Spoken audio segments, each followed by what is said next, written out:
اعوذ باللہ من الشیطان الرجیم بسم اللہ الرحمن الرحیم۔ پڑھنا نہیں۔ دیکھیے، سب سے پہلی چیز جو چیز ہم سیکھ رہے ہیں اس وقت، کیا سیکھ رہے ہیں؟ قرآن۔ کیا سیکھ رہے ہیں ہم لوگ؟ قرآن۔ اور قرآن دنیا کی سب سے مقدس کتاب ہے۔ کون سی کتاب ہے؟ دنیا کی سب سے کتاب۔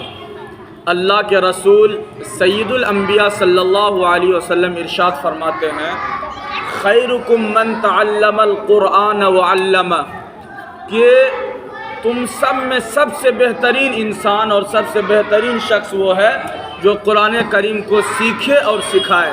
کیا کرے؟ سیکھے اور سکھائے۔ چونکہ جس کتاب کو ہم پڑھتے ہیں وہ کتاب کو دنیا کی تمام کتابوں پہ فضیلت حاصل ہے، اور وہ دنیا کی سب سے مقدس کتاب ہے قرآن مجید۔ اسی لیے ہم سب کو اپنے دلوں کے اندر یہ بٹھانا ہے، یہ بیٹھا لینا ہے کہ جس کتاب کو ہم پڑھتے ہیں وہ دنیا کے سب سے عظیم کتاب ہے۔ اسی لیے ہم بھی دنیا کے اندر سب سے عظیم لوگ ہیں اللہ کے نزدیک، جو قرآن کو پڑھتے ہیں، جو قرآن کو سیکھتے ہیں، جو قرآن کو سکھاتے ہیں، وہ دنیا کے اندر سب سے عظیم اور افضل لوگ ہیں۔ یہ اللہ کے رسول سید الانبیاء صلی اللہ علیہ وسلم کا ارشاد ہے۔ سمجھ رہے ہیں بیٹا؟ سمجھ رہے ہیں نا؟ اس پہ اسی لیے ہم لوگوں کو سب سے پہلی چیز کہ قرآن سے محبت۔ جب تک ہم کسی چیز سے دل لگی کے ساتھ محبت نہیں کریں گے، ان کا فائدہ ہم کو سمجھ میں نہیں آئے گا۔ اسی لیے ہمیں قرآن مجید سے محبت ہونی چاہیے دل لگی کے ساتھ، کہ قرآن اللہ کی کتاب ہے، اور یہ کتاب جس پیغمبر پہ نازل کیا گیا، جس نبی پہ نازل کیا گیا، وہ تمام نبیوں کے سردار ہیں۔ حضرت محمد صلی اللہ علیہ وسلم تمام نبیوں کے سردار ہیں، اور آپ صلی اللہ علیہ وسلم کی ذات گرامی تمام انبیاء میں اعلیٰ اور مقدس ہے۔ اس میں کوئی بھی شک نہیں۔ سمجھ رہے ہیں؟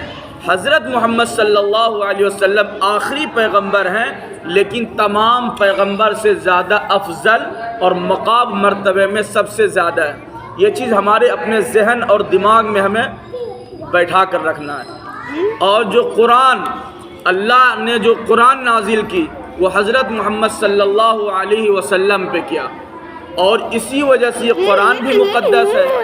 اسی لیے ہم سب کو اپنے ذہن کے اندر بیٹھانا ہے، اللہ تعالیٰ نے بہت سی کتابیں نازل کی، تورات، انجیل، زبور، ساری کتابیں آسمانی کتاب ہیں، یہ جو الگ الگ نبیوں پہ نازل ہوئی، لیکن یہ کتاب اپنی شکل میں محفوظ نہیں ہے۔ کیا ہے؟ اپنی شکل میں محفوظ نہیں ہے۔ سمجھ رہے ہیں؟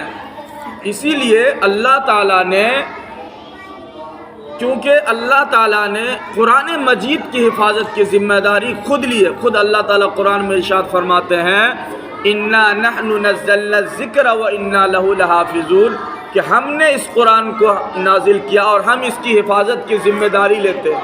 سمجھ رہے ہیں؟ اسی لیے میرے عزیز بچوں، ہم سب کو اپنے ذہن کے اندر یہ رکھنا ہے کہ ہم اس دنیا کے اندر بہت مقدس اور معتبر انسان ہیں۔ ہمیں اپنے دلوں کے اندر یہ تسلی ہونی چاہیے کہ اللہ کے رسول سید الانبیاء صلی اللہ علیہ وسلم نے ارشاد فرمایا، خیرکم من تعلم القرآن وعلمہ، کہ تم میں بہترین انسان وہ ہے، بہترین شخص وہ ہے جو قرآن مجید کو سیکھے اور سکھائے۔ لیکن آج ہمارے ذہن کے اندر جو بسا ہوا ہے، اس چیز کو ہم کیسے نکالیں؟ اسی لیے ہم اپنے ذہن کو صاف کریں کہ جس قرآن کو ہم سیکھتے ہیں، ہم خود اپنے ذہن کے رکھیں کہ ہم مقدس انسان ہیں۔ مقدس کتاب کو پڑھنے والا شخص وہ مقدس ہوتا ہے۔ سمجھ رہے ہیں؟ اسی لیے ہمیں اپنے ذہن کے اندر یہ ڈالنا ہے کہ ہم اس کتاب کو پڑھتے ہیں جو تمام کتابوں میں سب سے زیادہ فضیلت حاصل ہے، تمام کتاب میں سب سے زیادہ مقدس ہے، اور یہ کتاب جس پیغمبر کے اوپر نازل ہوا ہے، حضرت محمد صلی اللہ علیہ وسلم خود تمام انبیاء کرام میں سب سے زیادہ مقدس اور اعلیٰ درجے کے ہیں۔ سمجھ رہے ہیں؟ یہ چیز ہم اپنے ذہن کے اندر بٹھائیں۔ سمجھ رہے ہیں؟ اسی لیے میرے عزیز بچوں، بزرگوں اپنے ذہن کو صاف رکھیں کہ اللہ نے جو ہمیں کتاب دیا ہے، کتنی پاکیزہ دین دیا ہے، اور اتنا ہمیں حضرت محمد صلی اللہ علیہ وسلم کی امتی میں ہمیں اللہ نے پیدا کیا، یہ ہمارے لیے بہت خوش نصیبی کی بات ہے۔ اسی لیے قرآن کو اپنے دلوں سے لگائیں، قرآن کو اپنے دل کا ٹکڑا بنائیں۔ بتایا جاتا ہے اگر کسی مسلمان کے دلوں کے اندر قرآن مجید کا کچھ صورت بھی یاد نہیں ہے تو سمجھیے وہ ایک گھر، اندھیرا گھر کی طرح ہے۔ مان کے چلیے ہم ایک خوبصورت گھر بنا لیں اور اس کے اندر چراغ کا انتظام نہ ہو، لائٹ کا انتظام نہ ہو، تو وہ گھر کیسا لگے گا؟ اسی لیے ہمارے دل کی روشنی کے لیے قرآن مجید کا تلاوت، قرآن کی کچھ صورتیں یاد ہونا ہر مسلمان کے لیے ضروری ہے۔ ہر مسلمان کو اتنا علم سیکھنا ضروری ہے کہ انہیں قرآن کی صحیح طریقے سے نماز کے اندر قرآن صحیح سے پڑھنا آ جائے۔ اور بھی بہت ساری مسائل ہیں، حرام حلال ہے، کیا چیز جائز ہے، کیا چیز ناجائز ہے، یہ ساری چیز کا سیکھنا فرض ہے، سمجھ رہے ہیں؟ اسی لیے قرآن کی جو سب سے پہلی آیت نازل ہوئی، اقرأ بسم ربک الذی خلق،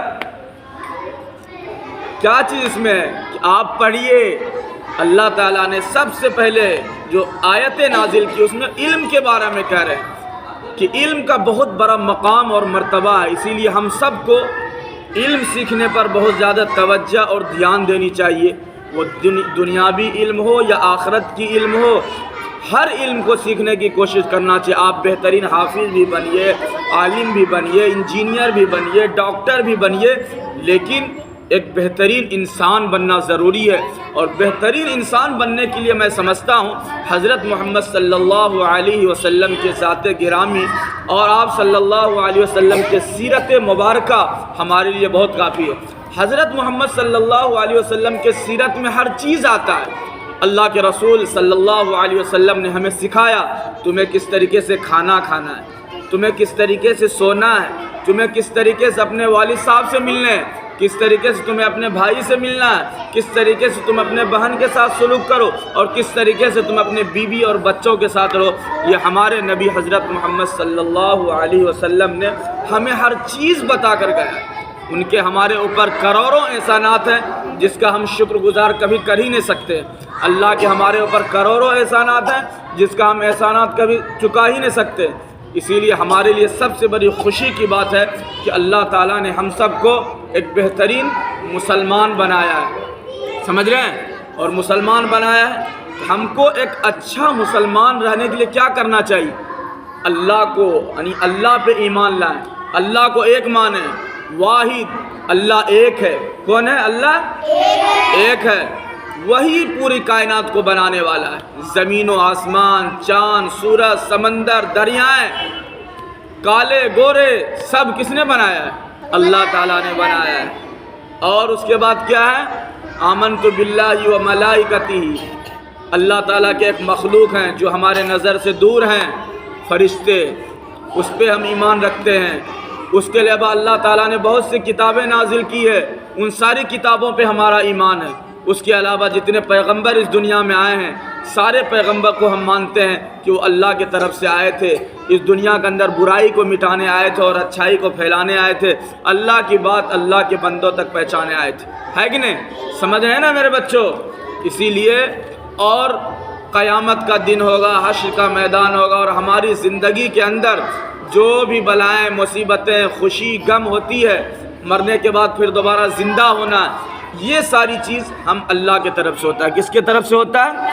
اللہ کی طرف سے۔ تو ہمیں اپنے ذہن کے اندر یہ رکھنا ہے کہ دنیا کے اندر جتنے ہمارا یہ عقیدہ ہونا چاہیے۔ بہت سارے لوگ کہتے ہیں، سوچنے لگتے ہیں کہیں جا رہے ہیں، ارے یار اس راستے سے نہیں آتے تو یہ حادثہ نہیں ہوتا، ایسی کوئی بات نہیں، بلکہ ہر چیز اللہ کی طرف سے لکھا۔ ایک مومن کا ایمان یہی ہے کہ اللہ کے اوپر بھی اپنے سارے مسئلے کو چھوڑ دے کہ ہر چیز مقدر کی طرف سے ہوتا ہے۔ اس کے علاوہ آپ محنت کیجئے، نماز کی پابندی کیجئے، اپنے ماں باپ کو بھی نماز کی دعوت دیجئے، اور اللہ سے دعا کیجئے کہ اللہ تعالی ہم سب کو اس دنیا میں جب تک موجود رکھے ایمان پر قائم اور دائم رکھے، صحیح عقیدے کے ساتھ اللہ تعالی ہمارے نماز کو، ہمارے روزہ کو، ہمارے زکوٰۃ کو، ہمارے حج کو اللہ تعالی قبول کرے۔ اور سب کے لیے دعا کریں کہ اللہ تعالی جتنے بھی لوگ ہیں مسلمان بھائی سبھی کو اللہ تعالیٰ سمجھ اور بوجھ عطا فرمائے، حضرت محمد صلی اللہ علیہ وسلم کی سیرت کو سیکھنے کا توفیق عطا فرمائے، ہم سب کو، ہمارے اپنے بھائی اور بہن کو، ہمارے خاندان والے کو، ہمارے رشتہ دار کو حضرت محمد صلی اللہ علیہ وسلم کی سیرت اور ان کے صحابہ رضی اللہ تعالی عنہ کی سیرت مبارکہ کو جاننے کی ہم سب کوشش کریں۔ ہماری زندگی کا اصل مقصد یہی ہے کہ اللہ تعالیٰ نے ہمیں جو اس دنیا میں بھیجا ہے، ہمارا کوئی مقصد ہونا چاہیے، ہر چیز کا ایک مشن ہوتا ہے، ہر مقصد ہوتا ہے، اور جب تک ہم اس دنیا کے اندر کسی چیز کے مقصد کو لے کر نہیں جئیں گے تو ہم کامیابی کے منزل کو نہیں پہنچ سکتے ہیں۔ اسی لیے دعا کریں کہ اللہ تعالی ہمیں بھی اور آپ کو بھی اور پورے اہل اسلام کو اللہ تعالی حضرت محمد صلی اللہ علیہ وسلم سے ہمیں اللہ تعالی دل لگی محبت عطا فرمائے، اور قرآن سے محبت ہو، اور صحابہ کرام سے محبت ہو، اور جتنے بھی تبع تابعین ہیں، بزرگان دین ہیں، محدثین ہیں، مفکرین ہیں، جتنے اللہ کے ولی ہیں، سبھی سے اللہ تعالی ہم سب کو ہمارا رشتہ مضبوط ہو، ہمارا عقیدہ مضبوط ہو، اور حضرت محمد صلی اللہ علیہ وسلم آخری پیغمبر ہیں یہ بھی ہمارا عقیدہ ہو۔ اس کے بعد کوئی بھی نبی اس دنیا میں نہیں آئیں گے، یہ چیز ہمارے ذہن کے اندر ہو۔ اسی لیے دعا کریں، دعا میں ہمیں بھی یاد رکھیں اور تمام مسلمانوں کو یاد رکھیں۔ اللہ تعالی ہمیں بھی اور آپ کو بھی اور ہمارے ماں باپ کو بھی، ہمارے بھائی بہن کو بھی، ہمارے رشتہ دار کو بھی اللہ تعالی عقل سلیم عطا فرمائے کہ دین کو سمجھنے والا بنائے، دین کی سمجھ بوجھ کرنے والا بنائے۔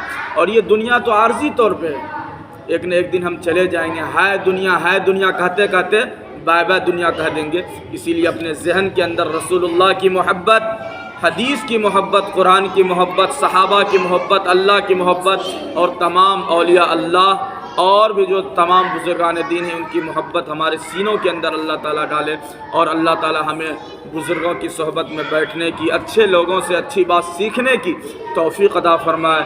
آمین وآخر الدعوانا عن الحمد للہ رب العالمین۔